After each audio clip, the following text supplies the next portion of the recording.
안녕하세요. 한국공론포럼 박태순입니다. 지난 시간에 우리가 권력을 알아야 한다 이런 말씀을 드렸고요. 헌법 1조 2항 모든 권력은 국민으로부터 나온다 라고 할 때 국민으로부터 어떤 과정과 절차를 통해서 나오느냐라고 하는 것과, 그러자면 이 권력이라고 하는 것이 어떻게 형성되고 또 다른 권력과 어떻게 관계를 맺고 하는 것에 대해서 우리가 정확하게 잘 알 때 권력을 만들어낼 수 있고 또 올바르게 활용할 수가 있다, 이제 그런 말씀을 드렸습니다. 그런 것을 기반으로 해서 우리 근현대사에서 다양한 종류의 운동들이 있었죠. 뭐 포괄적으로 시민운동이라고 얘기할 수 있습니다. 4.19 같은 것도 있었고, 뭐 또 5월 민주화운동도 있었고, 6월 항쟁 같은 것도 있었고, 뭐 최근에도 있었죠.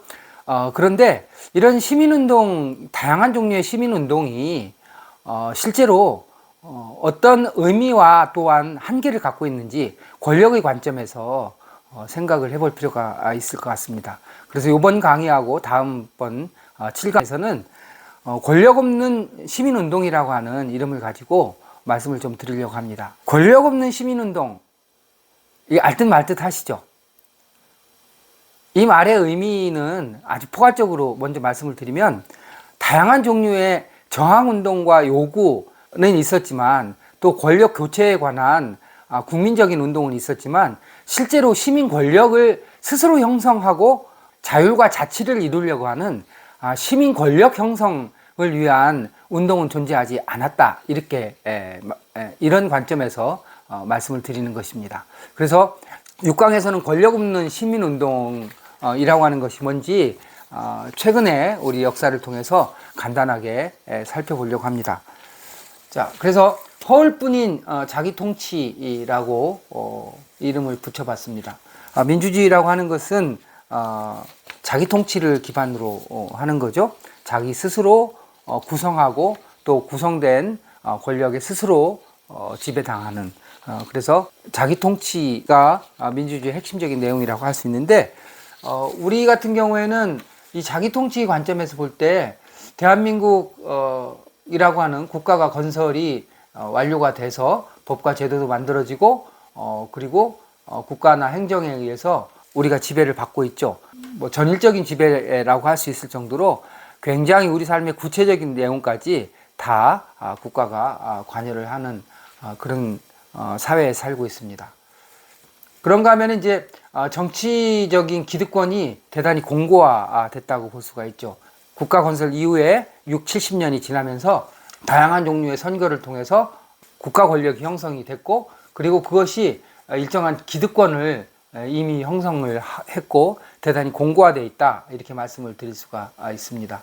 선거라든가 이런 걸 통해서 권력이 시민의 뜻이 제대로 잘 반영되도록 이렇게 해야 되는데, 실제로 이 권력이라고 하는 것은 정치권 내부의 수평적인 이동에 그치고 있다, 이렇게 말씀을 드릴 수가 있을 것 같습니다. 그러다 보니까 결국은 국가가 건설되고 그 관료제가 공고화되고 정치적 기득권이 공고화된 반면에 실제로 우리 삶의 영역에서 생활민주주의는 굉장히 빈약한 상태에 있다, 이렇게 말씀을 드릴 수 있습니다.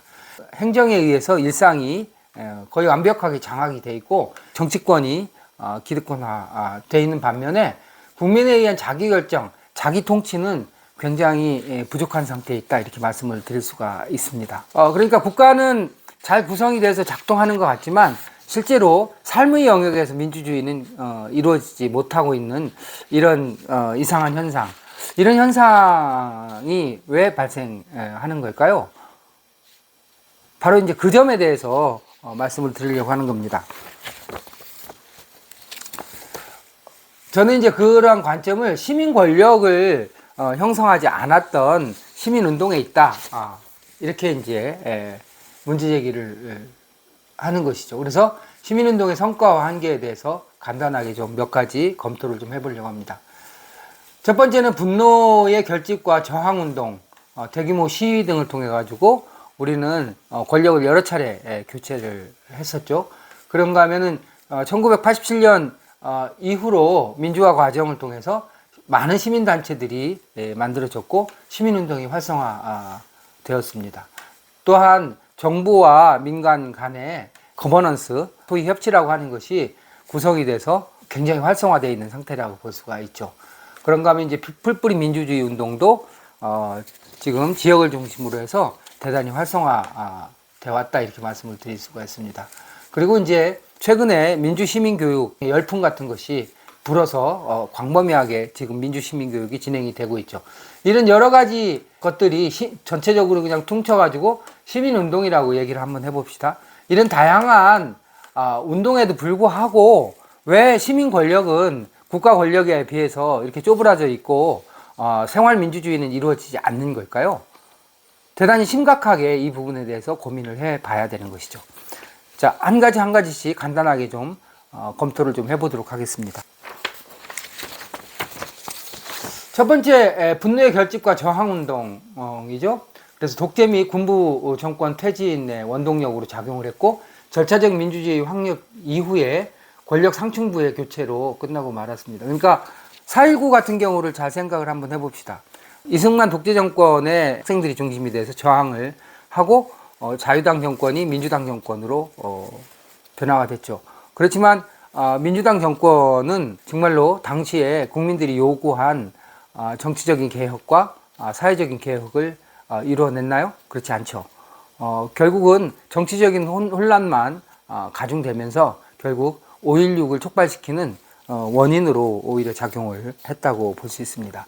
결국은 자유당에서 민주당이라고 하는 수평적인 권력 이동만 일어났다고 볼 수가 있죠. 6월 항쟁을 통해서 군부 정권을 끌어내긴 했지만 결국은 선거를 통해서 다시 노태우 정부가 들어서는 경험을 우리가 했습니다. 또 최근에는 2016년, 17년 촛불 시위를 통해서 우리가 보수 정권으로부터 진보 정권으로 정권 교체가 이루어지긴 했지만 시민 권력이 제대로 형성됐는가라고 하는 관점에서 보면 그렇다고 얘기하기가 어렵죠. 그래서 절차적 민주화를 확립한 이후에 권력 상층부의 반복적인 교체로 끝나고 국가 권력과 시민 권력 간의 권력 관계의 재편이라고 하는 것은 이루어지지 못했다 이렇게 볼 수 있습니다.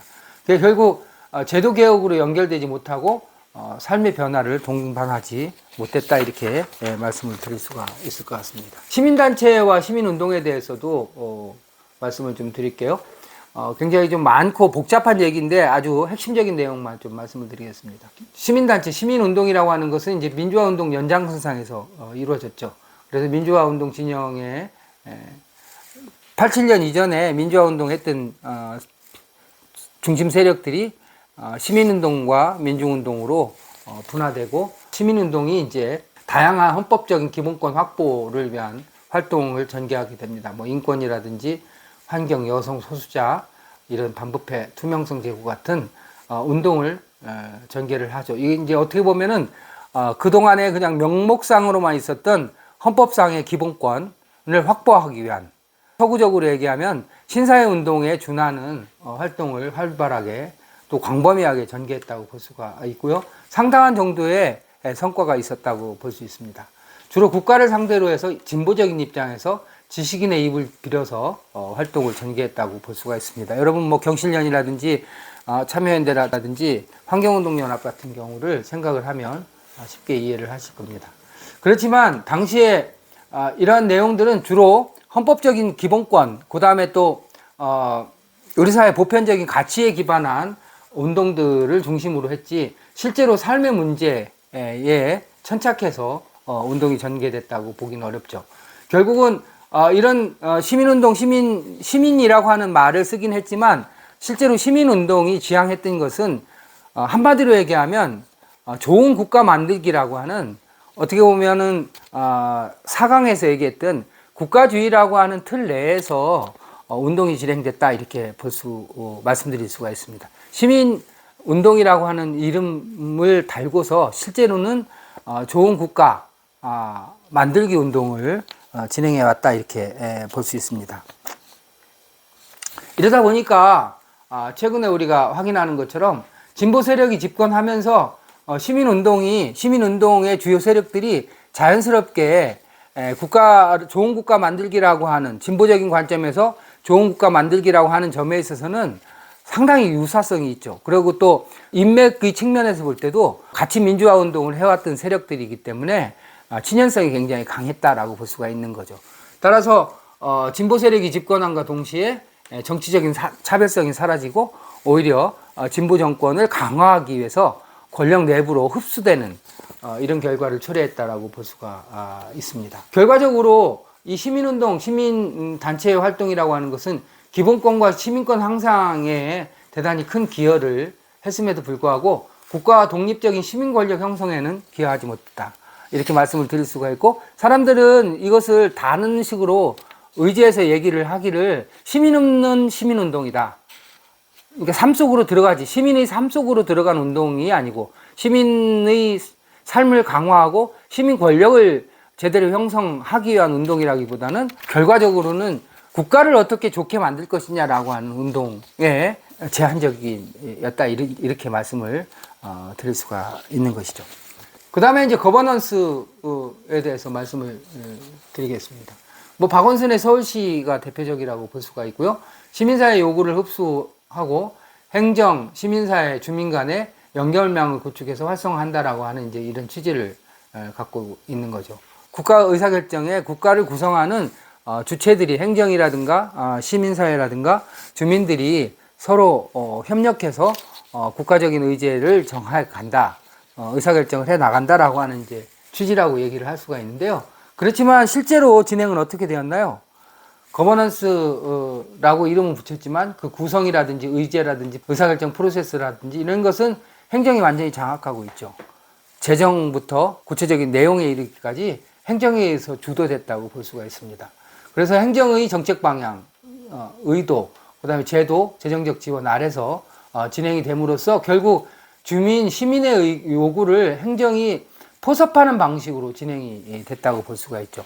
그러니까 행정이 정책의 정당성, 명분을 획득하기 위한 수단으로 시민사회를 포용함으로써 정책 결정의 명분, 수용성을 높이는 데 시민사회를 활용한 것이다, 이렇게 말씀을 드릴 수가 있습니다. 결국 어떤 면에서 보면, 행정의 측면에서 보면 역시 시민사회는 대상으로 남았던 것이지, 시민사회가 독자적인 입장과 관점과 권한을 가지고 말 그대로 상호 주체적인 관점에서 논의가 이루어졌다고 보기는 굉장히 어렵다, 이렇게 볼 수가 있고, 결과적으로 보면 시민 권력 형성에는 대단히 미미한 역할을 가져오고, 어떤 면에서 보면 행정의 역할을 오히려 키우는 작용을 하게 됐다, 이렇게 볼 수 있습니다. 최근에 박원순 시정 이후에 다시 보수 정권이 집권을 하면서 시민사회가 여러 가지 면에서 어려움에 직면해 있다라고 하는 것은 시민운동의 관점에서 보면 상당히 좀 이렇게 자기 성찰이 필요한 부분을 내포하고 있다, 이렇게 말씀을 드릴 수가 있을 것 같습니다. 그 다음에 이제 풀뿌리 운동, 풀뿌리 민주주의 운동이라고 볼 수가 있죠. 이건 이제 몇 가지 점에서는 굉장히 진일보한 측면이 있습니다. 행정 의존적인 운동의 한계를 자각을 하고, 주민의 삶, 그 다음에 지역이라고 하는 지역과 현장이라고 하는 장소성의 문제, 이런 걸 굉장히 이제 중시하고, 그 다음에 자유가 자치를 중시한다라고 하는 점이 특징이라고 볼 수가 있습니다. 앞서서 시민운동이 굉장히 행정주의적인 관점에 빠졌다면, 뿔뿌리 운동은 직접 민주주의처럼 정치적인 자기결정이라고 하는 것을 굉장히 강조했다라고 하는 점은 진일보한 측면이 있다, 이렇게 볼 수 있습니다. 그래서 주민 참여와 민주적 의사결정을 중시하고 사람들의 정치적인 각성 같은 것을 매우 중요하게 여긴다고 볼 수가 있죠. 문제는 뭐냐면, 앞서서 말씀드린 것처럼 역시 지역사회든 뭐 풀뿌리든 간에 그것은 고립적으로 존재할 수 있는 게 아니죠. 자기 만족적으로 내부적으로 정치적인 결정을 한다고 해서 그것이 국가 권력과 시장 권력이 막강한 힘을 발휘하고 있는 상황에서 시민 권력이라고 하는 것을 국가 권력과 시장 권력과의 관계 속에서 파악하고 대응하지 않으면 결국은 자족적인 차원으로 머물게 되는 거죠. 풀뿌리 민주주의 운동은 정치적인 자율과 자치를 굉장히 강조한 반면에 국가 권력과 시장 권력과 맞서기 위해서 시민 권력을 어떻게 형성할 것인가 라고 하는 관점에 서서 문제를 풀어가지 못했다라고 하는 측면이 굉장히 큰 것이죠. 그런 측면에서 보면 굉장히 자족적인 상태에서 확산되지 못하는, 운동이 확산되지 못하는 결과를 초래했다라고 볼 수가 있고요. 상당히 정치적인 측면은 강조한 반면에 행정이라든지 경제적인 문제라든가 이런 문제를 어떻게 동시에 해결해 갈 것인가 라고 하는 문제에 직면하게 되면서 결국은 지역적으로 고립되거나 일시적으로 끝나는 상황이 반복되어 왔다, 이렇게 볼 수가 있습니다. 그 다음에 이제 마지막으로 민주시민교육에 대해서 간단하게 말씀을 좀 드리겠습니다. 민주시민교육 지금 뭐 광범위하게 많이 진행이 되는데요. 그 민주시민교육의 핵심적인 내용이 뭔가요? 독재 없는 민주국가, 정상국가 만들기가 핵심적인 내용이고요.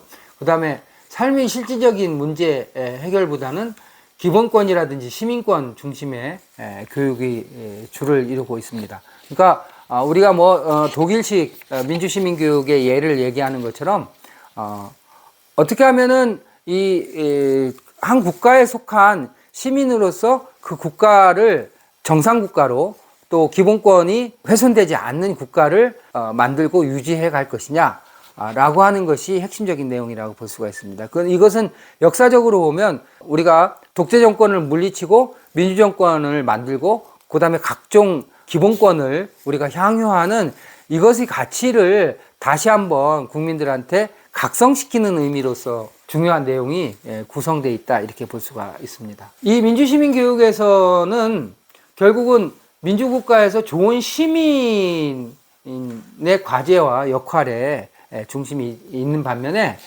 삶의 주체 자신이 권력의 속성과 권력 관계를 이해하고 그 권력을 스스로 삶 속에서 어떻게 형성하고 또 실현해 나갈 것이냐라고 하는 보다 더 실천적인 과제에 대해서는 제대로 제시하지 못하고 있다라고 하는 한계가 있음과 동시에 국가 권력과 시민 권력 간에는 협력 관계만 있는 것이 아니라 아무리 민주국가라 하더라도 국가 권력과 시민 권력 사이에는 긴장과 대립이 불가피하고 시민 권력을 어떻게 형성하느냐라고 하는 것이 결국 국가 권력에 어떻게 영향을 미칠 것이냐라고 하는 것과 동전의 앞뒷면과 같은 것이라고 하는 것을 포착하고 있지 못하다, 이렇게 볼 수가 있는 거죠. 그러니까 즉 권력의 추상적인 주체로서의 국민이 아니라 삶 속에서 그 권력을 어떻게 형성해 갈 것이냐, 권력 형성의 주체로서의 역할과 과제에 대해서는 제대로 말하고 있지 못하다라고 하는 한계를 갖고 있다고 말씀드릴 수가 있을 것 같습니다. 좀 이해가 가시나요? 대체로는 좀 이해가 가실 거라고 생각이 듭니다. 수고 많으셨습니다. 구독과 좋아요 부탁드립니다. 감사합니다.